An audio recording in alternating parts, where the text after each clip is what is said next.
Postulantes a la Defensoría del Pueblo que tienen que dejar asguapi exotoqroja walhani wawilier tawai kunateja hani arsutapata taikalajra. Ukatja exotoqetja kamtapjarkisa políticos acá la pasa marcanja. Chuquisakamanta kan Kaipi Llankashan.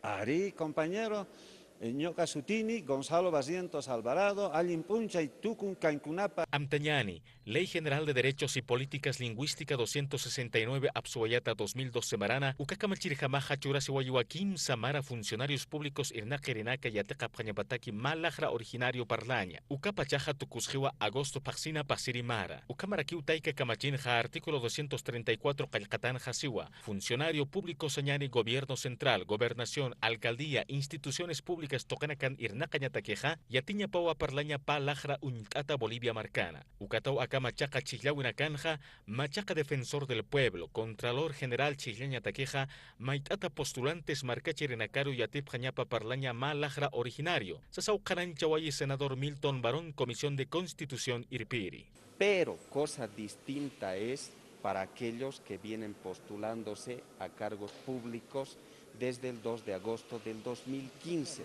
En ese caso es un requisito exigible sí o sí. Diputado Gonzalo Barrientos, Unidad Demócrata Toqueta Sahuayua, idiomas nativos Aymara, Quechua, Yaca originarios Lajranaca, Yatacañataqueja, Gobierno Chamancha, Ñapawa, Yaticha, Huinaca, Cailtaza, Yatacañ, Utanacata, Ucamata, Pocasiñapataki, Taika, Camachi. Bueno, esto lo que debía hacerse es implementar verdaderas políticas de Estado, en las cuales se tenga que garantizar que hablemos todos los ciudadanos y ciudadanas, ya sea quechua, ya sea aymara o la lengua nativa. Marcana Casan Lajrana Capa Janiwa Aleca Lajra Kikiti, Anu Castizapa Lajraja Ma Marcan Sarawina Capati Yati.